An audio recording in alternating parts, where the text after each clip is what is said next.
Hello everybody, Andrew here. Just talking about swimming today, talking about the basics and the most common things that people get wrong with swimming technique and swimming basics. And so I hope this is helpful. Just me teaching swimming and being a swimmer in the past, I just noticed certain things that will really help people out when it comes to swimming and technique and not fighting the water or whatnot. So I just want to make a quick one, and I'm going to try not to be really redundant. I'm trying to make this concise, but there's a couple of specific points when it comes to the basics that I want to speak about. So without further ado, the four different types of swimming: there's freestyle, there's breaststroke, there's backstroke, and there's butterfly. And freestyle being the most common, that's the one that you'll be using when you're doing your lap swimming. That's the one you'll be using for when you're doing your open water swimming, for races. So that one is the one that most people think of when someone says swimming. It's the one where you have your arms just slicing forward and you're just pulling on the water. It's also called the front crawl. A lot of people do this number here, but we're going to talk about that. But so there's freestyle, there's breaststroke. That's the one where you're kicking like a frog, kind of like a pair of scissors, and you're coming up and then slicing through the water, coming up for a breath and slicing through the water. And so that's the breaststroke. The arms are coming up, taking a breath, and the head's being tucked down into the water. Backstroke is just the inverse of freestyle. A lot of shoulder rotation when you're coming back, and then the butterfly. We're not going to get really too extensive on that one. It has like a dolphin kick. Both arms are coming out of the water at the same time. Very strenuous for even people that are good at it. Just takes a lot of energy. So these basics are going to apply to all four of those strokes. They're just things to continue to remember, and just let it apply to you wherever you're at, whether you're beginning, whether you're doing races. They're just good things to renew. But for the most part, they're going to be talking about freestyle and breaststroke, because those are the two that you'll want to alternate between. That's what a majority of my workouts are. So with that being said, let's just kind of get into it. Swimming is a technique sport, and what I mean by that is that you can have someone that has great endurance, they can have a lot of strength, they can have great lung capacity and everything, but you put them in the water, and if they don't know what they're doing, they'll be fighting their own body mechanics, they'll be reaching, they'll be just kind of, they don't know when to push or when to exert themselves, and they don't know when to breathe, and so it just turns out not to be good. Whereas in other things, you can just put a bat in someone's hand and they're just going to swing it with all they have, and eventually they'll probably hit a home run eventually. And then another example would be like people running, people slamming their feet down the wrong way and being really heavy and kind of running like a caveman. And, they can run a marathon, and that's great, and that's wonderful. But when it comes to swimming, if you don't know what you're doing, sometimes you're really fighting yourself, and it can really get you down. So I'm hoping that this video helps and makes a lot of sense, helps you realize that you need to feel the water and not fight the water. You also need to be conscious of your spine and where it is, which is dictated by your head. And then also the concept of just trying to make yourself go across the surface instead of plowing through, and that ties directly into where your spine is. So there's four different things I want to just go through, and like I said, I'm going to try not to be redundant, but it all ties in together because it's you in the water. So therefore, the four things that I want to touch on is body position, how your body's supposed to be when you're in the water, and the different things to think about. And then also arms. That's very important. Many people have many different things they need to think about when it comes to what your arms are supposed to be doing. Breathing, when to breathe, the timing of it, the concept of exhaling and everything, and then the concept of visualizing. And that's visualizing how you're supposed to swim, visualizing when you're not even at the pool, how to do it. So those are the four things I want to just go ahead and nail out real quick. And I'm hoping that these are very helpful, and that they can apply to wherever you're at in your swimming journey. So at any rate, body position. Okay, so you need to be conscious of where your spine is. What I mean by that is that when you're swimming, you want to be on the surface. Many people will crank their neck up, and then it takes their hips and pushes it down, and all of a sudden you're going through the water this way instead of gliding through the top. And so therefore, you want to remember that you want to have your shoulders and your neck relaxed. Even when you're driving to the pool, you need to be just letting the tension come out of your shoulders. It's just kind of a natural thing to have a lot of tension in your shoulders, especially with traffic and jobs and just the world we live in. But when you get into the pool, you need to just relax and let yourself just kind of melt like butter, okay? I often tell my adult students that you want to think that there's rubber bands on your shoulders, just pulling them down, that you need to relax that much, you know, that you just really relaxed. And that's going to help with your neck and your head, and that's going to bring your spine up and bring your hips up. So body position is very important. So when it comes to those three different strokes of freestyle, breaststroke, and backstroke, I just kind of wanted you to get a visual of when you're doing it wrong, how it really affects your body position. Okay, so when you're swimming freestyle, you have your head looking down. You should be looking at the pool floor, and you can take your eyes and just look for that T at the end of the lane. You don't need to take your head and pull it up like this and look across the surface of the water. When you do that, you take your hips and you push them down, and all of a sudden you're focusing more on the beginning part of the stroke instead of the end part of the stroke when you're actually pulling on the water. So we're going to get into that part with the arms as far as when to pull, but my point is with your head, you want it to be relaxed. Let it just plop into the water. Our heads are about like 7 to 10 pounds, so you need to just let your head relax and just plop in. You want your whole face to just be in the water, okay? And when it comes to freestyle, if you are looking straight down, then you're going to be a lot better off than if you let yourself come up like this and you start looking across the water, and you're going to start feeling it in your neck too. That's the soreness that you don't want. Okay, so when it comes to breaststroke, many times people will not tuck their head down after they take their breath and slice into the water for the part where you're going under the water, coming up, take your breath, and slicing in. You want it to be that that when you go to slice in and glide, your body's completely flat, that you're completely flat like so. And then you break your hands, start to come up, take your breath, then slice back in and let your head be down. When you don't do that, then you do more of a bobbing motion, and you're just coming up and taking a breath, going down, taking a breath, going down like this. So that head position, it dictates your spine and doesn't let your body position go flat as you're trying to slice through the water whenever you go under the water for breaststroke. Okay? And then finally for backstroke, you want it to be that your whole back of your head is in the water. Okay? The water is this plane right here. You have to think of the horizontal plane on a vertical plane.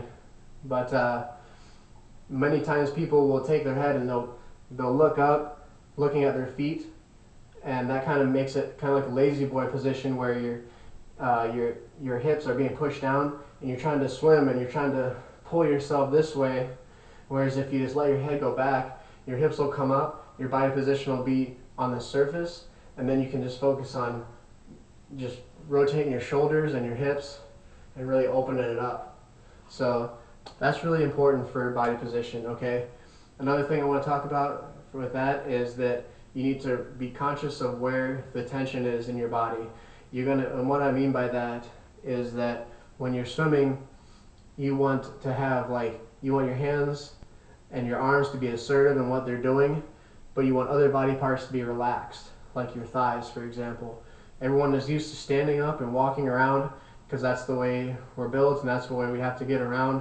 But when you get into a pool, you're weightless and you don't need to have all that tension in your legs. So therefore, when you get in the water and you're thinking about your body position, many times people are like, my legs are sinking. You know, I feel like I'm dragging my legs. And my answer to that is always like, you need to relax your legs. You need to shake them out. You need to just not be so tense.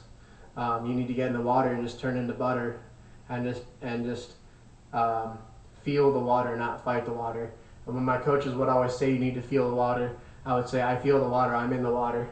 And just kind of laughed to myself.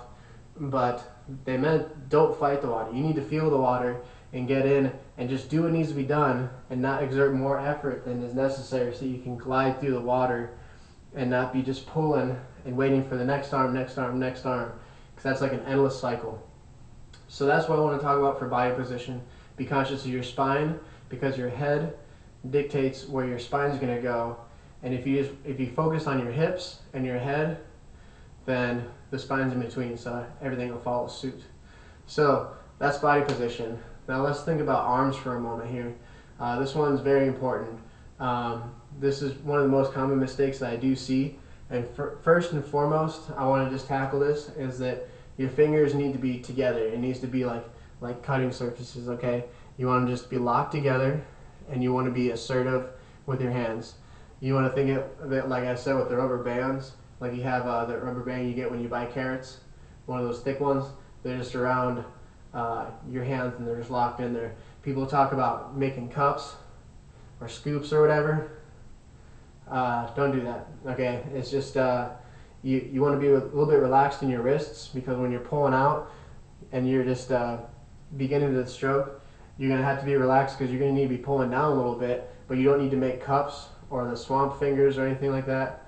Just that's first and foremost. So fingers locked together. Thank you. Then another thing is that you need to be not fighting the water and doing more work than is necessary. What I mean by that is you don't need to be digging down into the water when it comes to freestyle. You want to be pulling across the water, okay? And when it comes to breaststroke, you don't need to be pulling the water all the way behind you like this when you come up for a breath. You just need that tight circle. So just remember that you're trying, with your arms, you're trying to be as efficient as you can. Don't do more work than you need to, because it's not going anywhere. You're just trying to go across the water. You don't need to plow through it and do all this extra effort, because it's not even going anywhere. We can't even see the effort that you're putting into it. So keep that in mind. The next thing for arms, very important, is full arm extension, okay?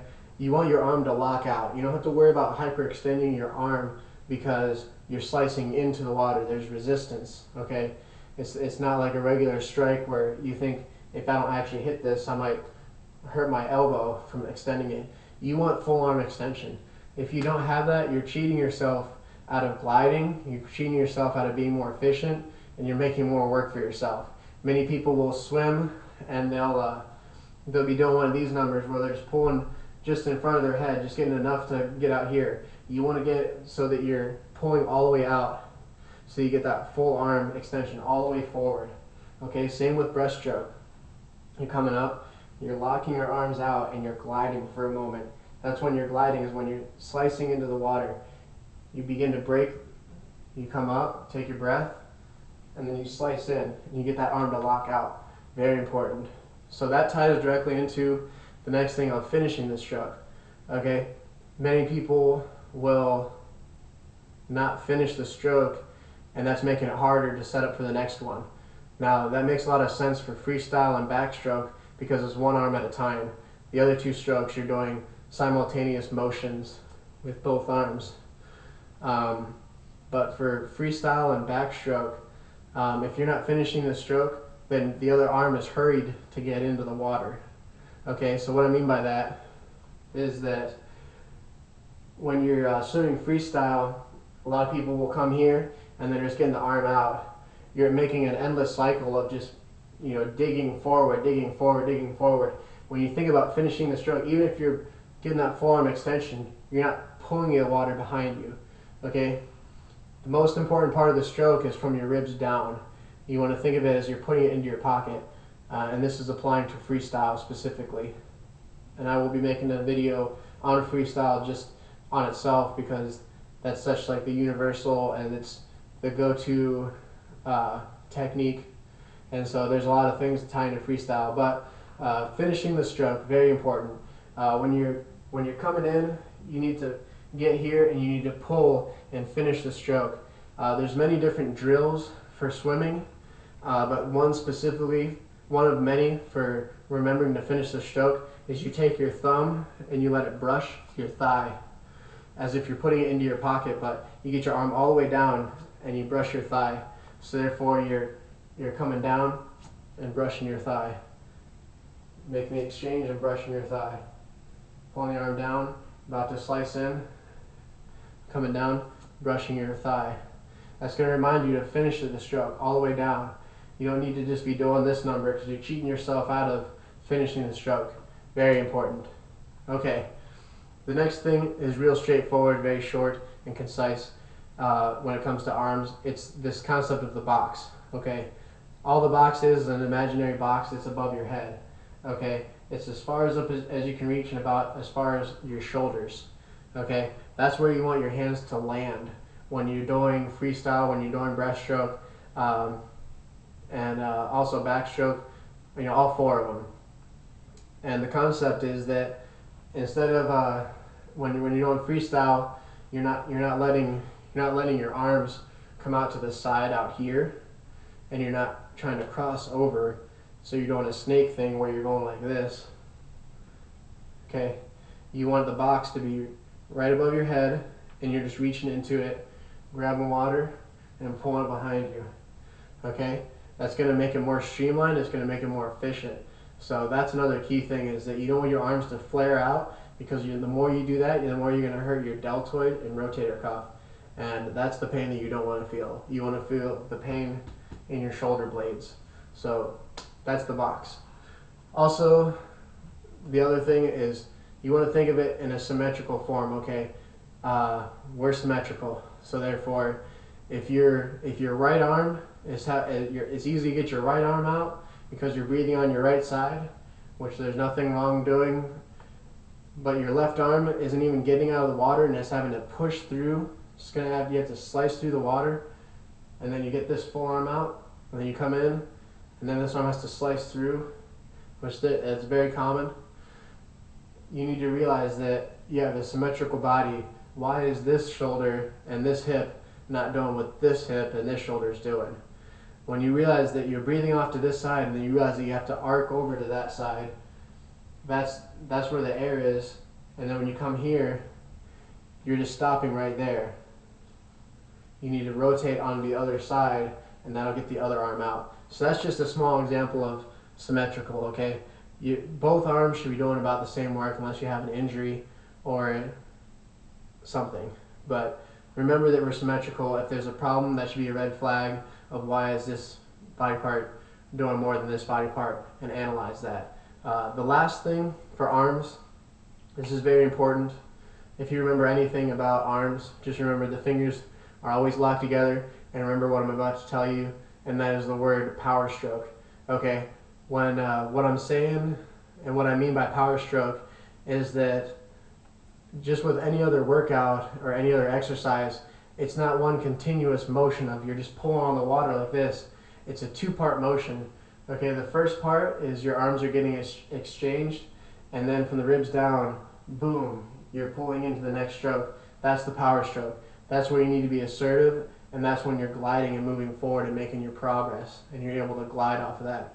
Okay, most people, when they're swimming freestyle, that I notice, they won't know about finishing the stroke, and they won't think about the power stroke, and therefore they're just caught in one of those endless cycles when it's next arm, next arm, next arm, next arm, and that's the mentality you have to have. And then you're thinking, what am I going to breathe? Because you have all these arms coming here.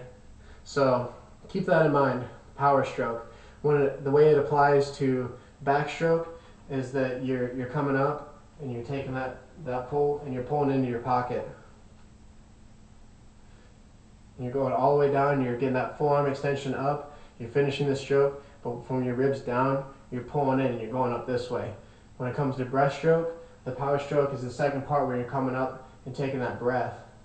And then you go down and you kick and you slice in, and then you're gliding, you break, you start to come up, and then you power stroke, you come up, take a breath, and then you slice back in. Power stroke, very important. Okay, when you're doing other exercises, it's not like you're benching, going up and down like this. It's a 1, 2, 1, 2. Same concept with power stroke. So that's that, and The only other thing I wanted to say with arms is that when it comes to arms, you want soreness in certain places. Your shoulder and your rotator cuff is not the right place. If you're hurting there, you're most likely digging down the wrong way. And so when it comes to swimming, it's okay to have your deltoids be sore from doing breaststroke. There's a lot of deltoid action when you're pulling. And then the other area you want to be sore in is right here in your shoulder blades. Your shoulder blades will usually have like, I always have like 2 to 4 knots in my shoulder blades. But that's just the way it is. But that's the soreness that you want. You want your body position to be up, you're gliding across the surface, and you're feeling that water just go across your shoulder blades. Okay, it's not that you're plowing through the water this way. You want to be gliding across the surface. So that's arms, okay? Now we're going to talk about breathing, and we're going to blast through that as quickly as possible. So breathing, many times when people talk to me about swimming, they'll say, you know, when do I breathe, or when do I exhale, or how much should I breathe, or all these other things. So that's why I just want to talk about it briefly. Breathing, the way you want to think of it is that when you take that breath, you're not really planning on exhaling it. You're just planning on using it directly for energy for your next couple pulls. Okay? What I mean by that is that just imagine having a furnace and you're just throwing coal into it. Okay, you don't take the coal back out, you just let it feed the furnace, okay? So what I mean by that is like you're swimming for freestyle, for example, and you take that breath, and then the next 3 pulls, you're just using that oomph to pull on the water. And then after doing 3 pulls, your lungs are going to deflate a little bit from using that energy to pull, and then you're ready to take another breath. Something that I tell my adults is that I like to think of it as an accordion. Okay, I don't play accordion. I don't know if you play accordion, but the accordion concept is that it's full of air, right? You don't take an accordion, you smash it down, and then you pull it all back up just to get your notes out. You have that reserve of air that stays in it, and you just work off the top of the air, and you're playing the keys, right, and everything like that. But you're just working off the top of the air, all right? So that's the accordion concept, you know. Before I start my lap, before I start my set, yes, I take a good breath of air, and then I just get my lungs ready to do that. Now when you take your breath, you don't need to take your shoulders and raise them up. That's what most people do when they think about taking a big breath. You say, take a big breath, you go, you don't need to do that. Just think about, another analogy would be, you have like a wooden barrel that's around your torso, and you're trying to break that barrel by taking a good breath in. Okay, so that would be letting your ribs come out this way. Okay, so before you start that lap, you know, you're at the wall and you're ready to start, and you can go ahead and you take that good breath, start your lap, and then as you're going, you're just working off the top part of that air. Okay, you don't need to be taking gulps of air, and you don't need to be really just gasping for air. You just need to just be breathing the way that we're breathing right now. The air is right there, and all you need to do is just try to rotate on your hips. We'll get into that with a freestyle video on how to like rotate to make sure that you have the air right there. But when you have it right there, you're just taking just another breath and going right back into it. And you're just using that breath to power the next couple ones. So that is the concept. And as far as exhaling, the only exhaling that I do sometimes would be through my nose. And the timing that I would do that would be timed up with the power stroke. Okay, many times I would be swimming, take my breath, and I'll exhale, exhale, exhale, breath, exhale, exhale, like so. It's not a constant exhale, but it's just slight bubbles out of my nose, if that. But most of the time I'm just using that breath to power and as fuel for my next 3 to 5 strokes. So that's breathing. The next and last thing is visualizing, okay? So visualizing yourself doing it, visualizing the correct way the arms are supposed to look, visualizing yourself as you're swimming, and also visualizing yourself doing it at home, okay? Swimmers are just weird people, triathletes are weird people, runners are weird people, so this shouldn't be too hard. But something I tell my adults is that if you can't swim through the air, then you can't swim through the water. And what I mean by that is that when I talk to people at pools, when I'm doing a swim workout or doing laps, and I get in a conversation, I usually engage and ask them if I can give them a tip. And sometimes if they're really wanting to be a sponge and me to give them information, you know, I'll have them get out of the pool, and me and them will just do what I've been doing throughout this video of just standing by yourself and just feeling this motion right here. You should be able to visualize yourself doing it. You should be able to stand in front of a mirror and not feel awkward about it, because when you get into the water, you're just plugging in those motor skills directly. Okay, if you can't even feel comfortable swimming outside of the pool and you can't even see yourself doing it, and you want to go to the pool and figure it out, it's going to take you 3 times longer, 2 times longer. I guess it all depends, but the point is that many people, when they think about swimming, they're thinking about this motion. They're still on one of these numbers, and it goes back to many of the technique stuff we've already talked about not getting their arms all the way up into the box. They're not finishing the stroke. They're not rotating their hips. They're not thinking about when to breathe, all these other things. So it's just transferring from the vertical plane to the horizontal plane, and it really helps. It really does. So do it in your living room, do it in your room, do it in front of the mirror, whatever you do. But you know, physically do it, and then also, you know, you can always think about how the arms are supposed to look. You imagine that guy just going through the water, just slicing through effortlessly, just like a rock that's being skipped across the surface, you know, of a creek or a river. And so think about that. You know, we need to be visualizing the right technique, the right way to do it. So I think that concludes everything I was wanting to talk about. Continue to stay positive. I thank you for taking the time to watch this. I pray that it was helpful, and